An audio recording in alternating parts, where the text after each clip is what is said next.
పార్లమెంట్లో దివంగత ఎన్టీఆర్ విగ్రహ ప్రతిష్టాపన వ్యవహారంలో కొత్త ట్విస్ట్ ఇచ్చారు ఎన్టీఆర్ సతీమణి లక్ష్మీ పార్వతి. లోక్సభ స్పీకర్ మీరా కుమార్ కు ఆమె లేఖ రాశారు. ఎన్టీఆర్ కుటుంబ సభ్యుల పేర్లలో తన పేరును విస్మరించిన విధానాన్ని ఆమె స్పీకర్ దృష్టికి తీసుకెళ్లారు. ఎన్టీఆర్ విగ్రహ ఏర్పాటు విషయంలో చంద్రబాబు, పురంధేశ్వరి వర్గాలు ఒకరిపై ఒకరు ఆరోపణలు గుప్పిస్తుంటే అసలు ఎన్టీఆర్ కు వెన్నుపోటు పొడిచిందే వీరని నిప్పులు చెరిగారు లక్ష్మీ పార్వతి. ఇప్పుడు రాజకీయాల కోసం ఇద్దరు విగ్రహ ఏర్పాటులో తామేదో పాటు పడినట్లు చెప్పడం విడ్డూరంగా ఉందామె. ఎన్టీఆర్ కు భారతరత్న రాకుండా అడ్డుకున్నది చంద్రబాబునని లక్ష్మీ పార్వతి ఆరోపించారు.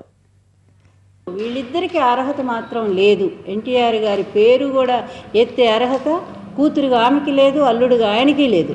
కనుక ఈ ఇద్దరు కూడా ఈ విధంగా ఎన్టీఆర్ని మళ్ళీ రాజకీయంగా ఈ విధంగా బజారుకి ఏడవటం అనేది మాత్రం నేను చాలా బాధపడుతున్నాను. దీన్ని చాలా తీవ్రంగా కూడా ఖండిస్తూ ఉన్నాను. ఒక విషయము. రెండవది, ఇద్దరికి కామన్ సెన్స్ లేదా అని నేను అడుగుతా ఉన్నాను. ఎందుకంటే కుటుంబ సభ్యులు అందరి పేర్లు వచ్చినప్పుడు ఎన్టీఆర్ భార్య పేరు తీసుకోవాలనేటువంటి ఇంగిత జ్ఞానం, కనీస జ్ఞానం లేనటువంటి ఇద్దరు వ్యక్తులు రాజకీయాల్లో ఉండటం దురదృష్టకరం నిజంగా. అందుకే దీని మీదే నేను ఈరోజు మీరా కుమారి గారికి నేను లేఖ రాస్తా ఉన్నాను. ఎన్టీఆర్ భార్యను లక్ష్మీ పార్వతి నేను బ్రతికే ఉన్నాను. అందరి ముందు పెళ్లి చేసుకున్న భార్యని ధర్మపత్రిని నేను. అట్లాంటిది నా సంతకం లేకుండా వీళ్ళిద్దరూ కూడా డ్రామాలు ఆడుతూ ఉన్నారు. వీళ్ళ కుటుంబ కక్షలకు మరొకసారి ఎన్టీఆర్ భార్యను బలి చేయడానికి ప్రయత్నం చేస్తూ ఉన్నారు. అందువల్ల ఇది ఎక్కడి న్యాయమో ఒక మహిళగా తల్లి మీరే ధర్మం చెప్పండి అని చెప్పి ఈరోజు నేను దీని మీద మరి స్పీకర్ గారికి నేను లెటర్ రాస్తున్నాను. ఫైనల్గా నేను చెప్పేది ఒకే విషయం, విగ్రహం ఎవరన్నా పెట్టనివి, అక్కడ విగ్రహం పెట్టడం అనేది చాలా అవసరము. మొదటి నుంచి ఎన్టీఆర్ గారి జీవితం రాజకీయ కుట్రలకు బలైంది.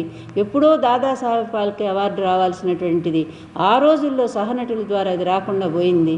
అదేవిధంగా అటు నటుడుగా రావాల్సిన అవార్డులు రానియకుండా ఆ రోజు రాజకీయాలు, ఈరోజు ఒక రాజకీయవేత్తగా ఆయన భారతరత్న ఇట్లాంటి గౌరవాన్ని అందుకోవాల్సినటువంటి వ్యక్తిని కేవలం భార్య అందుకోవాలి గనక దాన్ని రాకుండా చేయాలని చెప్పి చంద్రబాబు నాయుడు కుట్రతో భారతరత్న రాకుండా మరి అదాగిపోయింది.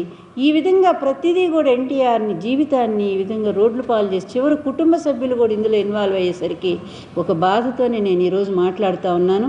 నిజానికి నైతికంగా ఎన్టీఆర్ గారి గురించి మాట్లాడే హక్కు వాళ్ళిద్దరికీ లేదు. అసలు ఆ వారసత్వమే వాళ్ళిద్దరికీ లేదు ఎన్టీఆర్ గారి గురించి చెప్పడానికి కూడా.